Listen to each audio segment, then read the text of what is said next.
Assalamualaikum warahmatullahi wabarakatuh. Halo semuanya, selamat datang di video presentasi saya.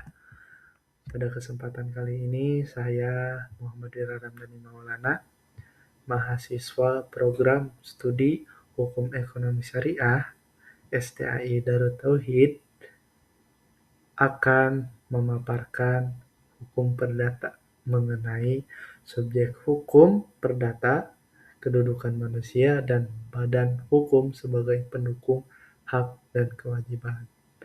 Presentasi ini berada di bawah bimbingan dosen pengampu kita, yaitu Bapak Senki Nur Rahmadi, SHMH. Teman-teman, dalam kehidupan sehari-hari, kita tuh tidak pernah lepas dari hubungan hukum perdata. Seperti halnya jual beli, sewa menyewa, hingga urusan waris. Nah, dalam setiap hubungan hukum tersebut, harus ada pihak yang diakui oleh hukum untuk memegang hak dan menanggung kewajiban. Pihak inilah yang kita sebut sebagai subjek hukum atau subjek. Nah, sebagaimana dijelaskan oleh Profesor Subekti, jadi kedudukan manusia sebagai subjek hukum ini dimulai sejak kita lahir hidup dan baru berakhir saat kita meninggal. Next, kita ada rumusan masalah. Apa sih tujuan dan permasalahan yang ada gitu di sini? Jadi untuk membedah topik ini secara runtut, ada 3 rumusan masalah utama yang akan kita bahas. Yang pertama, apa pengertian subjek hukum perdata beserta teori-teori yang melandasinya. Yang kedua, bagaimana kedudukan manusia atau naturalistic person serta tingkat kecakapannya. Yang ketiga, bagaimana kedudukan badan hukum atau rights person sebagai subjek hukum. Nah, harapannya setelah menonton video ini, kita semua bisa memahami konsep dasar subjek hukum secara utuh. Baik, kita masuk pada pengertian subjek hukum dan unsur pokok. Nah, apa sih rights subjek itu? Ada beberapa pendapat ya. Yang saya cantumkan ada 3, itu menurut Utrecht, Sudikto, Mertokusumo, maupun Subekti. Inti dari subjek hukum adalah hukum yang berhak atau berwenang menjadi pendukung hak dan kewajiban. Jadi, poin penting yang harus dicatat ada 2 unsur pokok. Yang pertama ada Rechtsbevoegdheid atau kewenangan, memiliki hak dan kewajiban. Yang kedua ada Handlingsbekwaamheid atau kecakapan untuk bertindak sendiri dalam hubungan hukum. Jadi perlu diingat, punya kewenangan belum tentu otomatis dianggap cakap bertindak. Next, kita ada teori badan hukum. Jadi, mengapa lembaga atau badan yang bukan manusia bisa jadi subjek hukum? Jadi, ternyata ada 4 teori utama yang menjelaskannya. Yang pertama, ada teori fiksi dari von Savigny, menjelaskan bahwa badan hukum hanyalah fiksi hukum, tidak sungguh-sungguh ada, hanya diciptakan untuk keperluan tertentu. Jadi menurut von Savigny itu badan hukum itu sebenarnya tidak ada secara real, melainkan ciptaan atau fiksi hukum belaka. Yang kedua ada teori harta kekayaan bertujuan menurut Brins dan van der Heyden. Nah, kekayaan badan hukum terikat pada tujuan tertentu, bukan milik orang. Hak ditentukan oleh tujuannya. Jadi, hak milik itu ada pada kekayaan yang diikat oleh tujuan tertentu. Yang ketiga, ada teori organ menurut Otto von Guericke.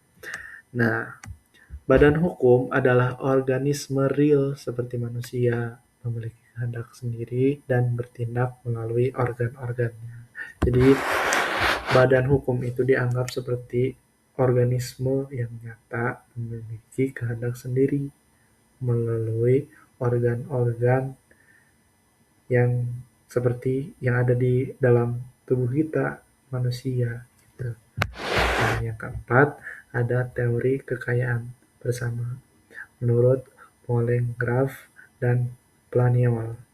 Jadi badan hukum merupakan harta kekayaan bersama para anggota yang tidak dapat dibagi secara individual.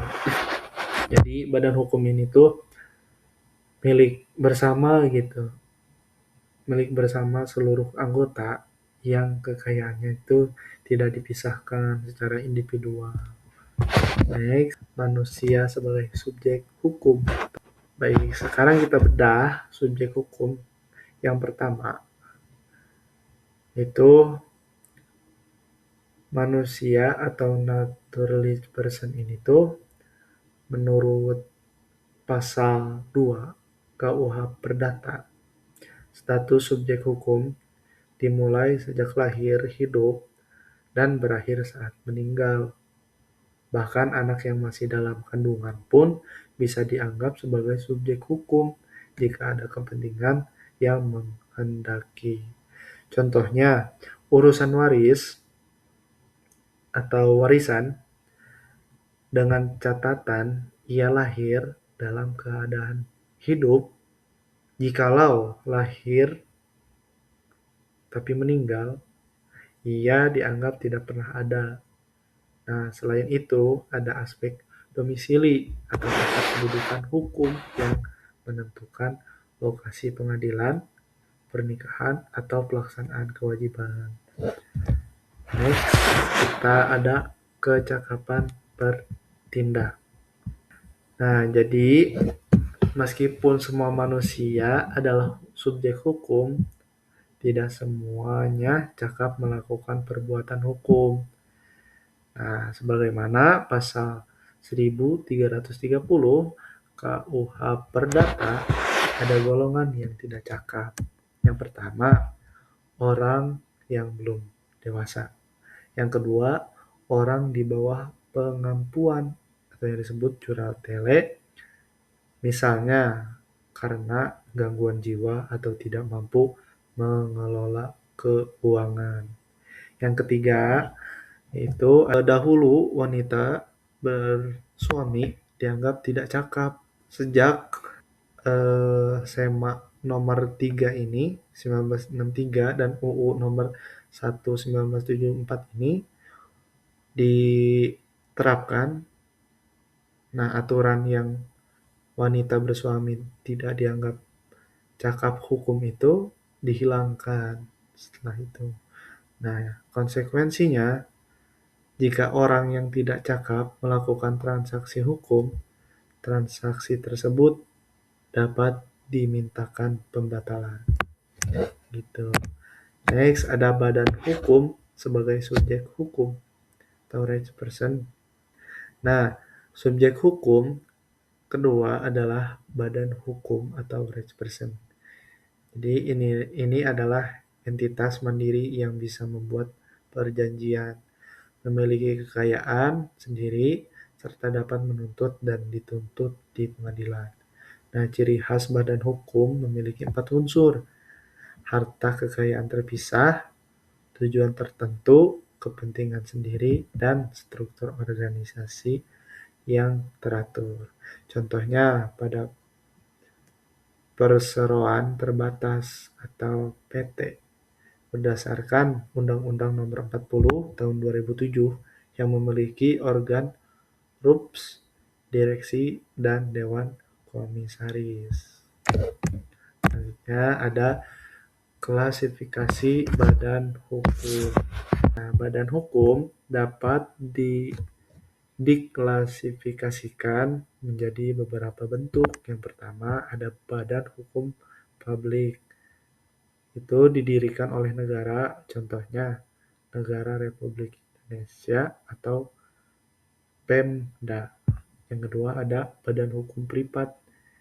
Itu didirikan oleh perorangan seperti PT, yayasan, atau koperasi. Yang ketiga ada korporasi, yaitu perkumpulan yang berbasis keanggotaan. Yang terakhir ada yayasan, kumpulan harta yang dipisahkan khusus untuk tujuan sosial, keagamaan, atau kemanusiaan, dan tidak memiliki anggota. Next, ada kesimpulan. Jadi, sebagai penutup, mari kita simpulkan, subjek hukum perdata terdiri dari manusia, atau yang disebut naturalistic person, dan badan hukum disebut rights person. Keduanya memiliki hak dan kewajiban, namun khusus untuk manusia, kecakapan bertindak dibatasi oleh faktor usia dan kondisi mental demi perlindungan hukum. Nah, sementara badan hukum berdiri mandiri dengan prinsip pemisahan kekayaan dan tanggung jawab terbatas. Demikian pemaparan dari saya. Semoga video ini bermanfaat. Jangan lupa like, comment, and subscribe. Terima kasih. Wassalamualaikum warahmatullahi wabarakatuh.